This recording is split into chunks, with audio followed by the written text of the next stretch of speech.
Hello friends, welcome to school of kitchen. ಇವತ್ತಿನ ನಮ್ಮ recipe Andhra side ಮಾಡುವಂಥ ಸೊಪ್ಪು ಉಪಯೋಗಿಸಿ.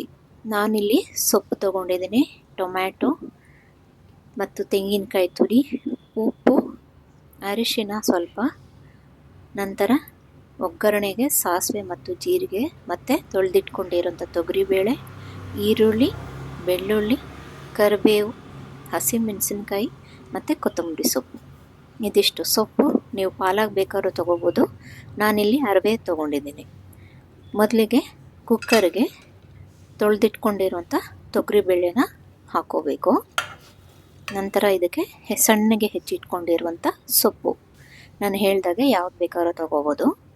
ನಂತರ ಸ್ವಲ್ಪ ಸಣ್ಣಗೆ ಹೆಚ್ಚಿಟ್ಕೊಂಡಿರುವಂಥ ಟೊಮ್ಯಾಟೊ, ಒಂದು 5 ಎಸಳು ಬೆಳ್ಳುಳ್ಳಿ, ಮತ್ತು ಖಾರಕ್ಕೆ ಎಷ್ಟು ಬೇಕೋ ಅಷ್ಟು ಹಸಿಮೆಣಸಿನ್ಕಾಯಿ. ಜಾಸ್ತಿ ಬೇಕು ಅಂದರೆ ಇನ್ನೊಂದೆರಡು ಜಾಸ್ತಿ ಹಾಕೋಬೋದು. ನಂತರ ಇದೆಲ್ಲ ಹಾಕೊಂಡ ನಂತರ ನೀರು ಈ ಸೊಪ್ಪು ಮುಳುಗೋಷ್ಟು ನೀರು ಹಾಕ್ಕೊಂಡು ಇದನ್ನು 2 ವಿಸಿಲ್ ನಾವು ಕೂಗಿಸ್ಕೋಬೇಕಾಗತ್ತೆ. ಈ ಸೊಪ್ಪು ಬೇಳೆ ಎಲ್ಲ ಸ್ವಲ್ಪ ಸಾಫ್ಟಾಗಿ ಆಗೋವರೆಗೂ ಇದನ್ನು ಬೇಯಿಸಬೇಕು. ಹಾಗಾಗಿ 2 ವಿಸಿಲ್ ಬೇಯಿಸ್ಕೋಬೇಕಾಗುತ್ತೆ. ನೋಡಿ, ಈಗ ಈ ಬೇಳೆ ಸೊಪ್ಪು ಎಲ್ಲ ನೀಟಾಗಿ ಬೆಂದಿದೆ. ಅದನ್ನೆಲ್ಲ ಒಂದ್ಸಲ ಈ ರೀತಿಯಾಗಿ ಮಿಕ್ಸ್ ಮಾಡ್ಕೋಬೇಕು. ಟೊಮ್ಯಾಟೊ ಎಲ್ಲ ಒಂದಕ್ಕೊಂದು ಬೆರೆತು ನೀಟಾಗಿ ಬೆಂದಿದೆ. ಇವಾಗ ಇದನ್ನು ಸ್ವಲ್ಪ ಸ್ಮ್ಯಾಶ್ ಮಾಡ್ಕೋಬೇಕು. ಈ ಟೊಮ್ಯಾಟೊ ಬೇಳೆ ಎಲ್ಲ ಒಂದು 3/4 ವಾಸಿಯಷ್ಟು ಇದನ್ನು ಸ್ಮ್ಯಾಶ್ ಮಾಡ್ಕೊಬಿಡೋಣ. ನೋಡಿ, ಈಗ ಚೆನ್ನಾಗಿ ಸ್ಮ್ಯಾಶ್ ಆಗಿದೆ. ನೋಡಿ, ಈ ರೀತಿ ಈ ಕನ್ಸಿಸ್ಟೆನ್ಸಿ ಪಪ್ಪಗಿರಬೇಕು, ತುಂಬಾ ನೀರಾಗಿ. ಒಂದು ಬಾಣಲಿಗೆ ಸ್ವಲ್ಪ ಎಣ್ಣೆ ಹಾಕ್ಕೊಳ್ಳೋಣ. ನೀವು ತುಪ್ಪ ಕೂಡ ಹಾಕೋಬೋದು ಜೊತೆಗೆ, ತುಂಬ ಟೇಸ್ಟಾಗಿರುತ್ತೆ. ಎಣ್ಣೆ ಹಾಕೊಂಡ ನಂತರ ಇದಕ್ಕೆ ಸ್ವಲ್ಪ ಹಿಂಗನ್ನ ಹಾಕೊತಾ ಇದ್ದೀನಿ. ಹಿಂಗಿನ ಪರಿಮಳ ಬರ್ತಿದ್ದಂಗೆ ಇದಕ್ಕೆ ಸಾಸಿವೆ ಮತ್ತು ಜೀರಿಗೆ ಇವೆರಡನ್ನು ಕೂಡ ಹಾಕ್ಕೊಂಡು ಬಾಡಿಸ್ಕೋಬೇಕು.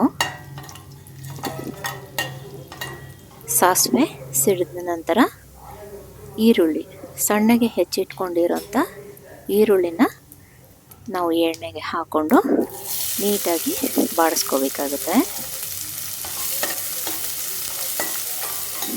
ಸ್ವಲ್ಪ ಉಪ್ಪು ಹಾಕ್ಕೊಂಡ್ರೆ ಈರುಳ್ಳಿ ಬೇಗ ಬೇಯುತ್ತೆ. ನೀವು ಹಾಗೆ ಮಾಡ್ಕೋಬೋದು. ಒಂದು ಸ್ವಲ್ಪ ಕೆಂಪಾಗೋವರೆಗೂ ಈರುಳ್ಳಿನ ಹುರ್ಕೊಳ್ಳಿ. ನಂತರ ಇದಕ್ಕೆ ಒಂದು ಸ್ವಲ್ಪ ಕರಿಬೇವಿನ ಸೊಪ್ಪು, ಹಾಗೆ ಒಂದು ಅರ್ಧ ಚಮಚದಷ್ಟು ಅರಿಶಿಣ ಇವೆರಡನ್ನು ಹಾಕ್ಕೊಂಡು ಮತ್ತೊಮ್ಮೆ ನೀಟಾಗಿ ಮಿಕ್ಸ್ ಮಾಡ್ಕೊಳ್ಳಿ. ಯಾವುದೇ ಕಾರಣಕ್ಕೂ ಈರುಳ್ಳಿ ಸೀದೋಗಬಾರ್ದು, ಹಾಗೆ ನೋಡ್ಕೊಳ್ಳಿ. ಇದರ ಪಪ್ಪನ ಟೇಸ್ಟೇ ಚೇಂಜ್ ಆಗಿಬಿಡುತ್ತೆ. ಸೊ ಈಗ ಇದೆಲ್ಲ ಮಿಕ್ಸ್ ಮಾಡ್ಕೊಂಡ ನಂತರ ನಾವು ಬೇಯಿಸಿಟ್ಕೊಂಡಿರೋಂಥ ಸೊಪ್ಪು ಮತ್ತು ಬೇಳೆ ಸ್ಮ್ಯಾಶ್ ಮಾಡಿಟ್ಕೊಂಡಿದ್ದೀವಲ್ಲ, ಅದನ್ನು ಈ ಬಾಣಲಿಗೆ ಹಾಕಿ ಮಿಕ್ಸ್ ಮಾಡ್ಕೋಬೇಕು ಈರುಳ್ಳಿ ಜೊತೆ. ನೋಡಿ, ಈ ರೀತಿಯಾಗಿ ನೀಟಾಗಿ ಸೊಪ್ಪು ಈರುಳ್ಳಿ ಎಲ್ಲ ಮಿಕ್ಸ್ ಮಾಡ್ಕೊಳ್ಳಿ.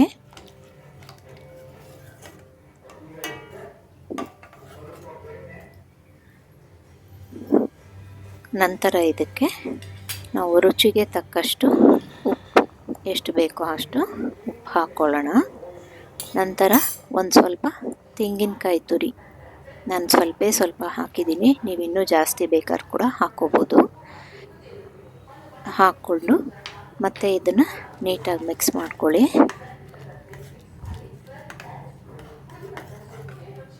ಇದೆಲ್ಲ ಮೊದಲೇ ಕುಕ್ಕರ್ನಲ್ಲಿ ಬೆಂದಿರೋದ್ರಿಂದ, ಸ್ಮ್ಯಾಶ್ ಮಾಡಿರೋದ್ರಿಂದ ನೀಟಾಗಿ ಆಗಿದೆ. ಇನ್ನೊಂದು ಚೂರು ಸಕ್ಕರೆ ಹಾಕ್ಕೊಳ್ಳಿ. ಇದಕ್ಕೆ ಸಕ್ಕರೆ ಆಪ್ಷನಲ್, ನೀವು ಬೇಕು ಅಂದ್ರೆ ಹಾಕೋಬೋದು, ಇಲ್ಲ ಅಂದ್ರಿಲ್ಲ. ಸೊ ನಾನು ಹೇಳ್ದಂಗೆ ಕುಕ್ಕರ್ನಲ್ಲೇ ಮೊದಲೇ ಇದೆಲ್ಲ ಬೆಂದಿರೋದ್ರಿಂದ ಈ ಉಪ್ಪು ಇದೆಲ್ಲ ಹಾಕಿದಾಗ ಒಂದು 2 ನಿಮಿಷ ನೀವು ಬಾಡಿಸ್ಕೊಂಡ್ರೆ ಸಾಕಾಗುತ್ತೆ.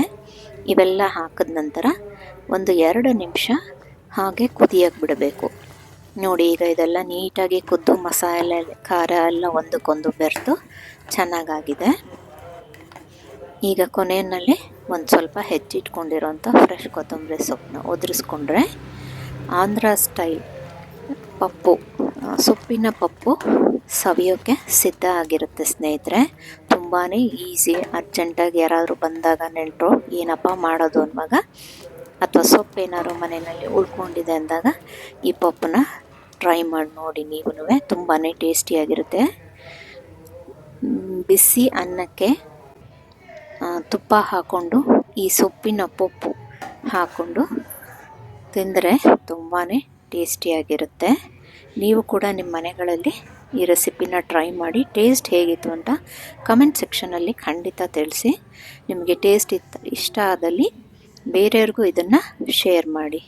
ಥ್ಯಾಂಕ್ ಯು ಸ್ನೇಹಿತರೆ.